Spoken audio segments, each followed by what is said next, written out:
ගොඩක් මහන්සි වෙලා වැඩ කරලා ගෙදරා වෙලාවේ නිලේෂ් දැක්ක එයාගේ බිරිඳ එයාලගේ පුතා අර්ජුන්ගේ රිපෝට් කාඩ් එක කියවමින් ඉන්නවා. රිපෝට් එකේ තිබ්බ විදිහට නම් අර්ජුන් ඉස්කෝලේ වැඩ හරියට කරන්නේ නැහැ. වාරාවසාන විභාගේ විෂයන් කිහිපයක්ම අසමත් වෙලා. අර්ජුන්ගේ අනාගතය ගැන හිතලා නිලේෂ් කනස්සල්ලටපත් වුණා.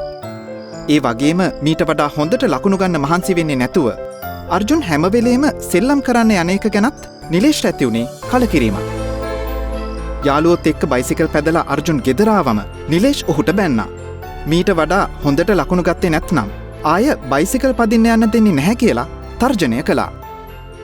නිලේෂ්ගේ ළමා කාලේ යාළුවා බන්දුල එදා හවස නිලේෂ්ලාගේ ගෙදර ආවා.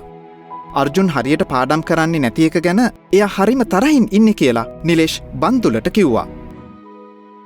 ඉස්සර ඉස්කෝලේ යනකොට පාඩම් වැඩ කරගන්න බැරුව බන්දුල කරදරෙන් ඉන්නකොට නිලේෂ් එයාට උදව් කරපු විදිහ බන්දුල මතක් කළා.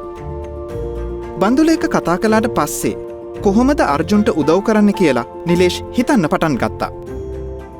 ඔබ හිතන හැටියට මොනවද ඔහුට කරන්න පුළුවන්? අර්ජුන් එක්ක කතා කරන්න කලින් තේ කෝප්පයක් බීලා සංසුන් වෙන්න නිලේෂ්ට පුළුවන්ද? එහෙම කළොත් කෑගහන්නේ නැතිව වඩාත් ප්‍රයෝජනවත් විදිහට අර්ජුන් එක්ක කතා කරන්න පුළුවන් වෙයිද? සංසුන්ව කතා කරලා අර්ජුන් දියුණු වෙනවා දකින්න කැමති හින්දා තමයි එයා ගැන මේ තරම් කනස්සලු වෙන්නේ කියලා අර්ජුන්ට තේරුම් කරලා දෙන්න නිලේෂ්ට පුළුවන්ද? ඒ වගේම නිලේෂ්ට පුළුවන් වෙයිද ලකුණු අඩු වෙච්ච එක ගැන අර්ජුන්ට දැනෙන විදිහ ඒකට එයා කරන්න හිතන් ඉන්නේ මොන වගේ දේවල්ද කියලා අර්ජුන්ට ඇහුම්කන් දෙන්න. නිලේෂ්ගේ ඉස්කෝලේ කාලේ අත්දැකීම් පාවිච්චි කරලා අර්ජුන්ට පාඩම් කරන්න දිනචර්යාවක් හදාගන්න උදව් කරන්න නිලේෂ්ට පුළුවන්ද? එහෙම කළොත් වැඩි කලබලයක් නැතිව සිලබස් එකේ තියෙන දේවල් පිළිවෙලකට ආවරණය කරගන්න අර්ජුන්ට පුළුවන් වේවි. නිලේෂ්ට පුළුවන්ද අර්ජුන්ට යාළුවොත් එක්ක කාලය ගත කරන එක ගොඩක් වැදගත් කියලා පිළිගන්න? පිළිවෙලකට පාඩම් කරන්න වගේම අර්ජුන්ට යාළුවොත් එක්ක සෙල්ලම් කරන්නත් සමබරව කාලය බෙදාගන්න උදව් කරන්න පුළුවන්ද?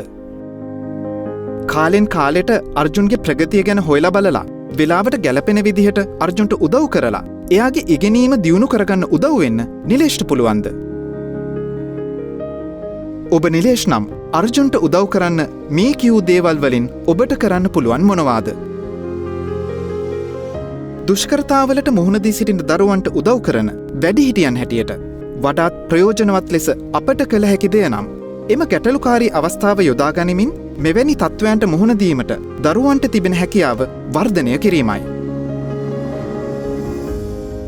කළ යුතු දේ ගැන ඔවුන්ට පුන පුනා කියනවාට වඩා සුදුසු දේ කිරීමට අවශ්‍ය කරන කුසලතා හුරු කර ගැනීමට වඩාත් සංවේදීව උදව් කිරීම අපගේ වගකීමයි.